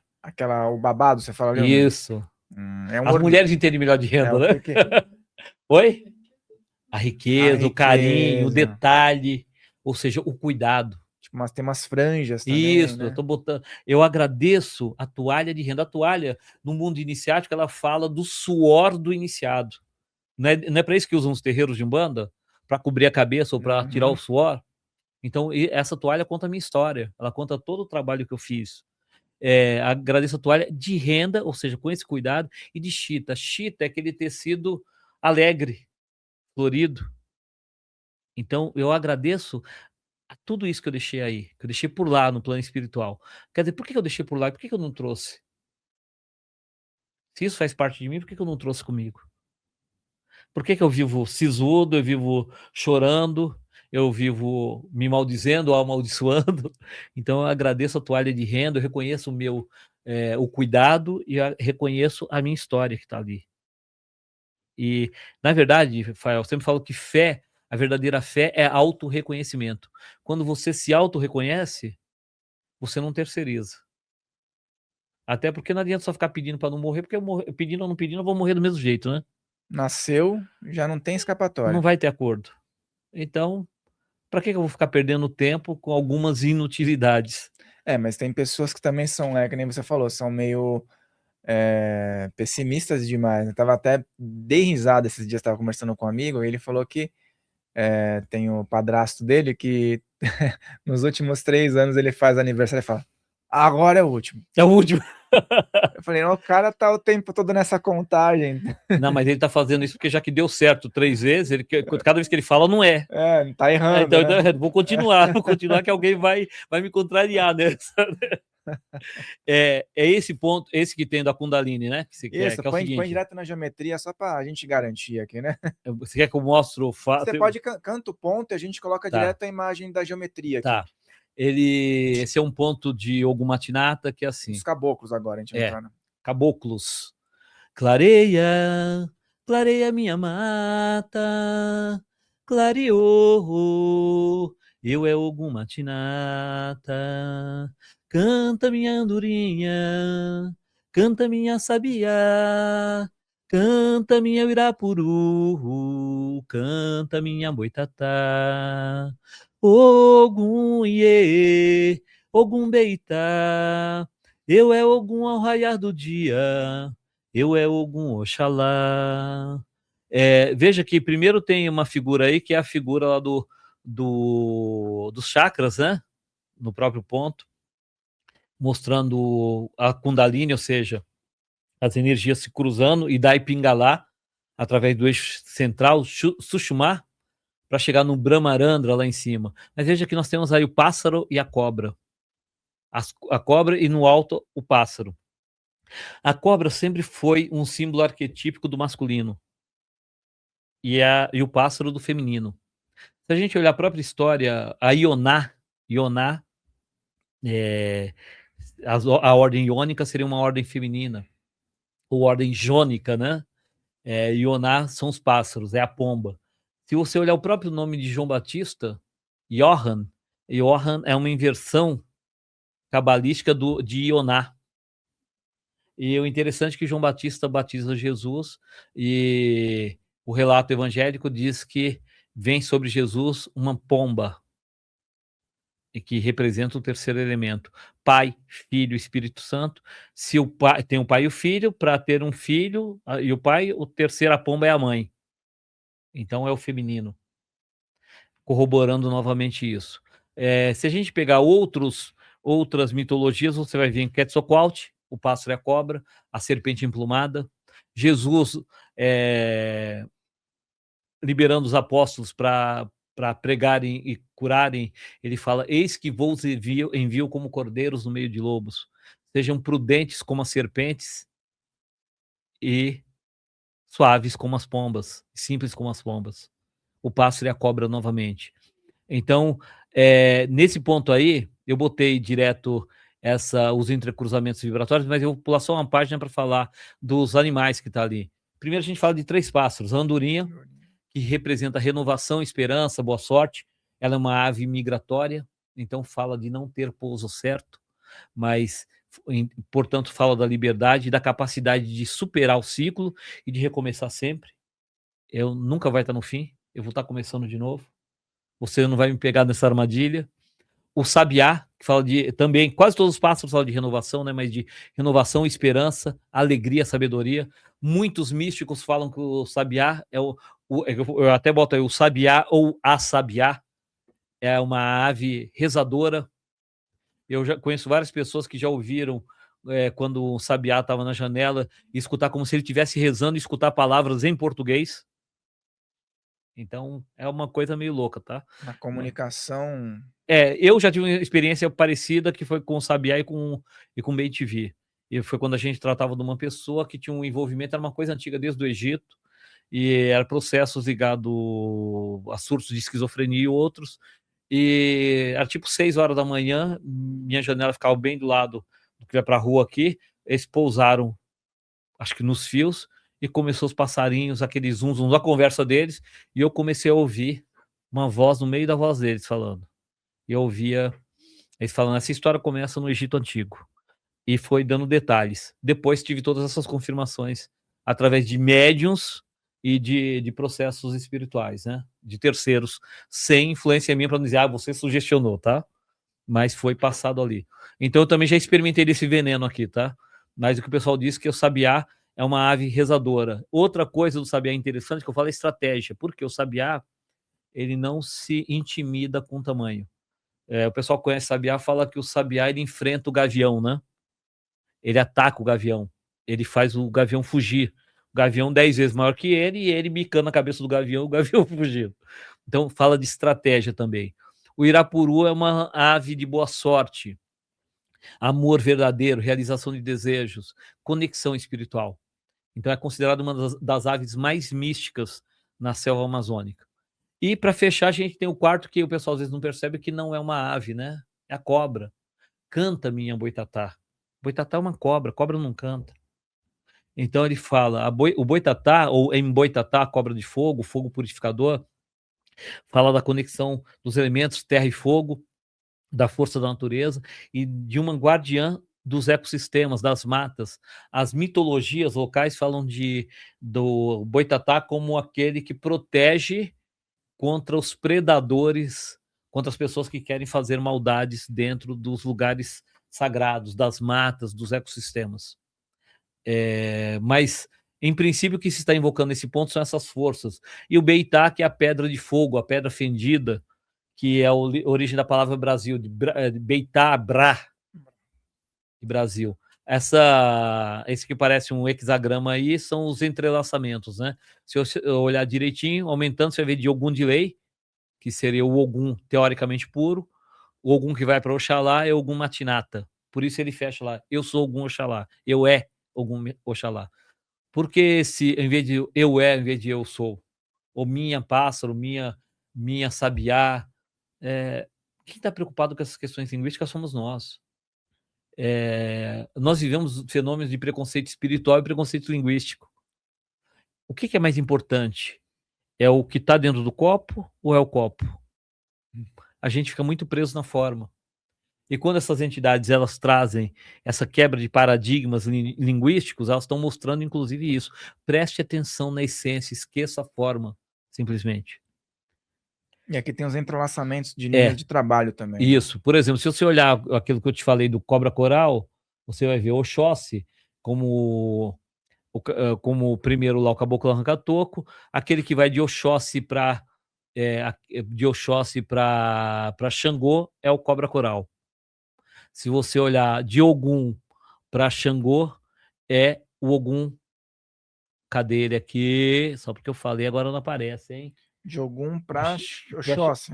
Aqui o de Ogum para Xangô não botaram, hein? Tem o de Ogum para que é o Beira-Mar. Ogum para Xangô tá ali. Xangô tá em cima, tá certo, na esquerda. Ogum para Xangô, o Beira-Mar. Lembra que eu falei no primeiro ponto lá? Ogum Beira-Mar. É uma coisa interessante para aqueles que concordam ou não com a visão esotérica da Umbanda, mas as entidades que me assistem se manifestaram, deram nome muito. Naquela época eu ainda participava do dita Umbanda Popular, que são só visões diferentes. Mas fazendo todo esse levantamento, eu diria cabalístico, astrológico, você vai ver a relação que tem dentro de horário, de nascimento, de influência astrológica, tudo corroborado dentro das entidades que se manifestam. Muito bom, muito bom. Escolhe outro aí, Fael. Outro ponto para a gente poder... Aqui tem uma escrita pré-histórica do Brasil, que é um livro que você colocou. Eu botei ele de exemplo para as pessoas verem de onde vem essas questões de escrita pré-histórica. O Beitá vem de lá. Ogunhê, a saudação de Ogum entre os Nagôs, e que quer dizer Ogum vive, né? Ogum vive. Ogunhê. Ogum está vivo aqui. Já que você falou de Ogum, vamos cantar esse aqui de Ogum de Lei? O terceiro aqui? Me diz aí quando é que tá. Passando aqui a escrita pré-histórica brasileira, tem o Tem Manacá. Pena de Mim. Isso. O anterior é aquele que eu te falo do Pai Xangô. Tá. Quiser fazer esse aí primeiro, já faz o outro, eu vou te falar. Esse daqui do Xangô é interessante que Ramatiz pega um trecho desse ponto, tá? Que é essa última. Na sua aldeia tem os seus caboclos. Esse ponto aqui é do primeiro terreiro que eu frequentei lá no ano de 1984, na outra encarnação ainda. 84. Para mim seria, né? Porque seria ainda. É possível que tivesse ainda, né? Meu pai Xangô é rei lá na pedreira, também é rei e caboclo da cachoeira. Na sua aldeia tem os seus caboclos, na sua mata tem a cachoeira. O seu saiote tem pena dourada, seu capacete brilha na alvorada. Interessante que Ramatiz ele faz uma leitura desse ponto naquele livro, no Missão do Espiritismo, mas só da primeira parte, da segunda parte, né? A sua aldeia tem os seus caboclos, então diz que essa entidade é uma entidade chefe de falange. Ela tem uma aldeia, ela tem comandados, seus caboclos. A sua mata tem a cachoeira, tá falando de um reino onde ele atua, a cachoeira. O seu saiote tem pena dourada. E aí o Ramatiz começa a verdadeira hermenêutica, que eu digo, a arte de interpretar. O saiote é a peça que se usa por baixo da saia. Então, escondido, velado, ele traz uma pena dourada. Aquela capacidade, o brilho, o dourado se fala com uma cor da transmutação, mas a pena sempre foi usado como o poder de escrever, o poder magístico. Então é aquele que escreve destinos, o senhor do karma, bem ao sabor aí da história de Xangô. Seu capacete brilha na alvorada. Ramatiz faz uma interpretação que eu acho interessante de falar do capacete, que é como se fosse um guerreiro medieval, e que é alguém que vem desde a Idade Média do planeta, não da Idade Média histórica, desde o começo, trazendo esse brilho. Mas seu capacete brilha, ele tem uma capacidade mental, intelectual muito grande, uma história. Mas o capacete brilhar também está falando da luz que vem dos chakras superiores, do chakra frontal e coronário, né? Falando do poder que essa entidade tem. E brilha na alvorada. Onde que é a alvorada? A alvorada é o comecinho do dia. É quando a história da Terra está começando. Tem entidades que elas vão falar da madrugada, o anterior fala disso, o ponto do seu Tupinambá fala disso, que é o do Manacá, também erva de transformação, né? Então veja que toda a história que ele está contando aqui, ele está revelando que essa entidade pelo menos essa entidade que trouxe esse ponto, era uma entidade de alta hierarquia com grupos de entidades que trabalham sob o comando dela. É uma entidade antiga que está no planeta desde quando isso começa, desde o amanhecer, a alvorada do planeta, até agora. E aí a gente vai entrar no Ogum, né, que você falou? Esse Ogum de Lei, ele é um ponto que eu gosto muito, porque também estava naquele artigo que eu te falei dos anos 89 e 90, né? E era assim, Ogum de Lei, tenha pena de mim, não me deixe sofrer tanto assim. Quando eu morrer, vou passar lá na Aruanda. Saravá Ogum, saravá, seus sete ondas. Eu gosto da primeira parte dele, que é uma rogativa, que ele fala, tenha pena de mim, não me deixe sofrer tanto assim. Então, já entra com o caráter de uma rogativa. De você se colocar na posição de quem está invocando uma força superior e de que tem solução. E aqui ele fala dos compromissos que nós assumimos. Se a gente lembrar que esses pontos eram cantados desde o comecinho do século passado, até no século anterior, a gente vai lembrar que ainda não tinha se falado de Nosso Lar, por exemplo, né? Mas o que diz o trecho do ponto? Quando eu morrer, eu vou passar lá na Aruanda. Então, isso quer dizer que meu compromisso astral foi onde? Na Aruanda. Então, eu saio de lá, eu vou voltar lá para prestar conta disso. Eu vou continuar essa história. Então, ele já fala da existência de uma cidade espiritual, que, aliás, a Umbanda sempre falou disso, né? A cidade do Rio Azul, Aruanda. Só não colocava os detalhes. O que tem aqui, o ministério disso ou daquilo, mas sempre se falou da cidade do Rio Azul, ou seja, de uma cidade astral que acolhe uma população. Entendeu? Então, ele basicamente é um ponto de rogativo. Dá para falar de um ainda? Fala de um, daí a gente passa para os Exus daí. Ok, eu quero falar só desse do Tupinambá. Esse ponto aqui, eu gosto dele porque ele fala muito de uma transformação, tá? E eu tenho um outro ponto de Tupinambá que eu vi nessa projeção lá com a Jurema, tá? Mas esse daí vamos deixar para um O que outro dia. começa com Jurema Preta, é isso? Não, esse daí eu mostro para mostrar a conexão deles, né? Mas o outro é do Tupinambá mesmo. Mas esse daqui eu gosto dele pelo seguinte, ele canta: o seu manacá já não dá mais flor, o seu manacá já não dá mais flor, ele mandou plantar uma semente do seu manacá. Mas como é linda essa madrugada, filhos de Umbanda que vem trabalhar. Tupinambá é pai de terreiro, Tupinambá é quem vem nos ajudar. Se a gente pega aqui a parte hermenêutica, o Manacá, a Tibuchinha mutabilis, ela é quase gêmea que é o Manacá da Serra, ela é quase gêmea da Quaresmeira, que o pessoal confunde. A Quaresmeira dá flores roxas direto. O Manacá, ela dá uma flor que é branca, fica rosa para depois ficar roxa. Por isso que ela é mutabilis. Então ela é uma planta de transformação. Na Jurema, nos cultos de Catimbó, é um dos reinos sagrados, uma das plantas sagradas, o manacá da serra. Também chamado aqui em São Paulo, no Vale do Ribeiro, de jacatirão. E é usado até nos preparados de bebida, tá? Mas ele fala, ele mandou plantar, ou seja, ele mandou plantar. Tem chance, dá pra gente começar de novo, dá para plantar uma semente desse manacá. Recomeço. Como é linda essa madrugada. A madrugada é aquele momento onde as pessoas dormem, onde a transição acontece. Se você olha no seio da terra, é onde a semente começa a fortificar para eclodir durante o dia, para ir surgindo. Filhos de Umbanda que vem trabalhar. Aqui já está literal, né? Tupinambá é pai de terreiro, ou seja, mesmo que essa entidade seja uma entidade que está se manifestando num terreiro, ela tem um poder que ela é uma chefe de terreiro, chefe de agrupamento espiritual, pelo menos. Entendeu? Então ela já está contando a história dela.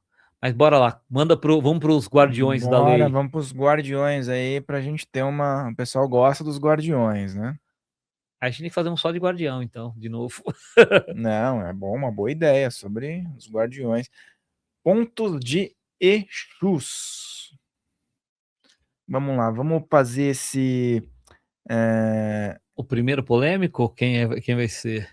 Esse primeiro, para já, vamos ver. Esse é um dos pontos antigos de Umbanda. Em alguns lugares ele é apócrifo, né? O pessoal não gosta, não quer cantá-lo. Como de Exu tem 1, 2, 3, 4, vamos ler os 4 aí. Quem nunca viu, venha ver, caldeirão sem fundo ferver. Deu meia-noite, cemitério treme, catacumba racha e o defunto geme. É engraçado, né? Não, mas Para aí eu alguns lembrei dos salmos, que também às vezes as pessoas acham que são proibidos alguns, né? Tem uma linguagem, né? Então, mas se a gente pensar a parte hermética mesmo do negócio, quem nunca viu, venha ver, caldeirão sem fundo ferver. Alguém já viu um caldeirão sem fundo? Se ele não tem fundo, como é que ele ferve? Vai o fogo direto ali. Mas como é que coloca alguma coisa dentro dele se ele não tem fundo? Exato. Então, primeiro a gente está falando aqui daquelas questões de Exu, de adimensionalidade. Entendeu? Aliás, a gente está pertinho aqui, nos dias que nós estamos gravando, né? Não sei quando que vai para o ar, perto do que o pessoal comemorou como dia de Exu, por conta do dia de Santo Antônio. E muita gente não entende essa correlação de Exu e Santo Antônio, que é muito por conta da bilocação que Santo Antônio fazia, de estar em 2 lugares ao mesmo tempo, em Pado e Lisboa no mesmo horário. Então é ser atemporal e adimensional. Então o pessoal naquela região associou no sincretismo Exu com Santo Antônio. E muitos pontos de Umbanda tem uma evocativa a Santo Antônio, né? Muitos pontos de Exu e alguns de Preto Velho. Bom, primeiro, caldeirão sem fundo já está falando daquilo que parece impossível. Deu meia-noite, a hora grande, cemitério treme, a catacumba racha e o defunto geme. De novo, como é que o defunto geme se ele já morreu? Então aqui está falando de transmutar, de transformar coisas impossíveis, de fazer aquilo que é impossível pode ser feito. Depende na mão de quem, na força de quem. E é isso que Exu está falando. É bem forte, né? E eu sempre falo para as pessoas, antes de ler qualquer escritura espiritual, vamos entender, né? Vamos entender a codificação de tudo, porque às vezes você lê o Gita, você fala, meu Deus, o que está acontecendo aqui? Mas se você decifrar a codificação, como você falou, se você tiver um estudo muito aprofundado, você vai entender o que está sendo falado ali, vai conseguir aplicar. Tem a parte negativa. Eu já cheguei a ver na década de 80 ir num terreiro e na dita gira de esquerda, a virada, que era a última do mês, o cara praticamente levanta de dentro de um caixão, tremendo, parecendo um zumbi, nesse ponto. Oh, louco. Sério. Era para assustar, né? Mas como eu estava vacinado, e moleque ousado ainda de tudo, né? 18, 19, 20 anos, eu visitei naquela época, acho que algumas centenas de terreiros. Eu falava, não faz sentido, mas eu respeitava aquele ali e vamos conversar. E sempre cheguei naquelas entidades realmente que tinha uma mensagem para trazer. Esse que estava fazendo um papel ali, desempenhando um papel meio de doido, passou longe, entendeu? Mas tinha médiuns ali que estavam adequadamente trabalhando. É que às vezes, o que eu falo? Às vezes até a simbologia, beleza, mas eu falo assim, às vezes a pessoa chega a primeira vez ali e tá meio Vai ser um assustada, susto, né? vai ser traumático, né? Vai ser para nunca mais, às vezes. Né? Esse é o problema. O seguinte é que Exu fez uma casa sem porteiro e sem janela. Já é esse, né? Isso. Exu fez uma casa sem porteiro e sem janela. Exu fez uma casa sem porteiro e sem janela. Ainda não achou morador para morar nela. Uma casa sem porta e sem janela. Tá falando do quê? Oi? Vulnerável? Que mais? Não tem saída? Não tem entrada? Mas vamos pensar numa outra casa sem porta e sem janela? Universo. Deitado? Né? Também o universo não tem porta e Oi? janela. Entendeu o que é o deitado? Caixão? Caixão. Ah, caixão não tem porta e janela também. Então, ainda não achou morador para morar nela. A gente fala, todo mundo quer ver Deus, ninguém quer morrer para isso, né? Caixão tem tampa, né? Chama tampa. É tampa, não é porta. Então é uma casa sem porteira e sem janela. E não achou morador para morar dela. Ninguém quer ir, né? Mas também não quer fazer o que tem que ser feito. Então o guardião, o caveiro, ele costuma dizer o seguinte, que as pessoas vivem com medo de morrer, mas já estão mortos, a maior parte. Quer dizer, já está vivendo como um zumbi, está vegetando por si mesmo. Está com medo do quê? Está com medo da causa morte e da data do atestado de óbito? Então começa a viver agora. Que aí sim você pode ter medo de morrer depois, se quiser, né? Mas se você já não tá vivendo, que medo que é esse? Então começa a mudar a sua história, começa a fazer isso valer a pena, né? Perfeito. E agora tem aqui Exu, a onça pulou Ah, o esse é um pontinho simples que ele parece contra-intuitivo, tá? Porque ele, na verdade, é aquele com sujeito oculto, né, como a gente diz, que fala: "Exu, a onça pulou o galheiro, enquanto existe sangue limpo no mundo, tira o meu nome do meio", tira o meu nome do meio dos nomes sujos, das coisas ruins, da boca do povo, entendeu? Então, Exu, enquanto existe sangue limpo, eu tô nessa turma. Me mantenha nesse grau, me mantenha dentro dessa história, me mantenha dentro do caminho certo. Muito bem. E agora tem o último aqui dos guardiões, né? Eu vou fazer uma oração. Eu vou fazer uma oração, o seu caveira é quem me deu. Eu vou fazer uma oração, o seu caveira é quem me deu. Minha oração tem mironga, meus inimigos não me tomba. Minha oração tem mironga, meus inimigos não me tomba. É uma oração de defesa, né, de proteção, de guarda. Mas é uma Muito oração bom. cantada. E a gente fecha então essa questão dos pontos e tem aí esse contato que você colocou aqui ainda é para atendimentos? Serve, pode ser por aí, tanto para atendimento como para curso. Então vamos colocar na tela também, Gabi, para o pessoal poder anotar. E tem o Instagram, e também, pessoal, eu vou colocar na descrição os contatos do Valdeci, porque ele faz um trabalho muito interessante, não só na área espiritualista, né? Como também na área terapêutica. Eu vou passar aqui para mostrar para vocês aqui. Ele tem protocolos, né, dos mais diversos dentro da hipnose clínica, PNL e terapia regressiva. Isso aqui é um material que ele deixa à disposição e ele nos presenteou também aqui com um caderno para anotações sobre, né, pessoas que também estão nessa área terapêutica, né? E aqui tem induções, rapport, transderivar, ressignificar, técnica do perdão, transformar vidas. E é um trabalho que você já exerce, né, concomitante aí com a espiritualidade, tem um trabalho terapêutico, tem um trabalho dentro da hipnose, e você já formou muitas pessoas, né? Mais de 10 mil alunos, Brasil, mundo inteiro.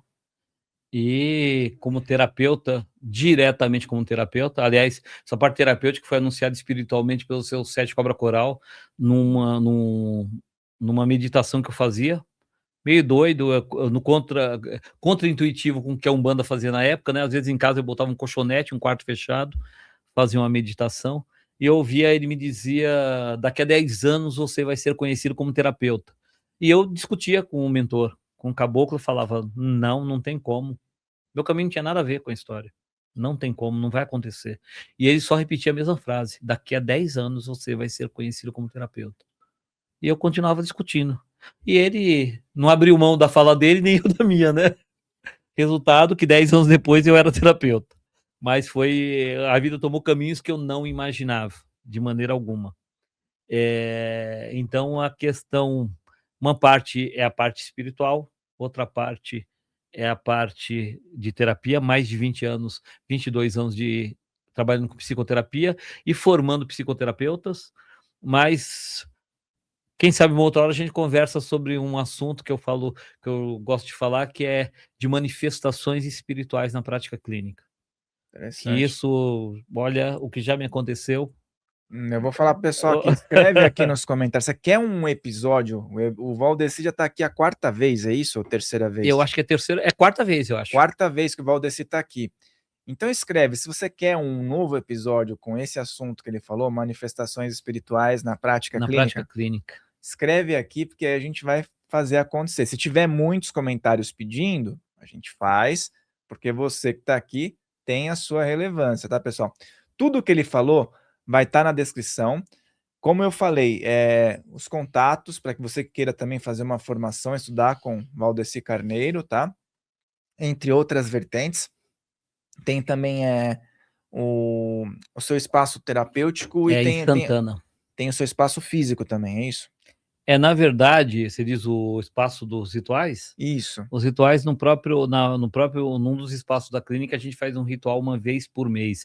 Mas geralmente o pessoal tem que entrar em contato, não é aberto, não é publicado, é Tá, publicado só num grupo fechado. Então, quem tem perfeito. interesse mesmo, a gente é feito um contato, pode ser através do Instagram, ou se for pelo WhatsApp, a Luciana ou a Juliana vão me passar e a gente vai conversar. Maravilha. Galera, então tudo que ele falou vai estar aqui. Sigam o trabalho dele. Se você já tinha visto os outros episódios, então já está seguindo, com certeza. Eu vou deixar como sugestão também os outros episódios para que você assista. Tem outras vertentes que ele trata. Assista novamente esse episódio desde o início e marque os pontos para que você possa criar sua linha de estudo. Tá ok? Então é isso. Gratidão, meu irmão, por mais essa participação, por mais essa gama de conhecimentos aí que o pessoal gosta muito e tenho certeza que vai ser muito proveitoso para cada um que assistiu. Eu que agradeço mais uma vez pela oportunidade, Fael. Eu acho que a gente tem que, como eu te falei no começo, que cada um tem que dar a sua contribuição, seja a gotinha, seja a latinha vazia para vender, entendeu? Como diz a molecada, quem tem latinha vazia para vender, pega agora para vender, porque a transformação tem que vir da gente. Não adianta, se a gente for falar de fraternidade, como eu falei, vai ter que começar de nós. Se a gente não começar, se a gente não der prosseguimento, não vai acontecer nada. Então depende da gente. Mais uma vez, muito obrigado.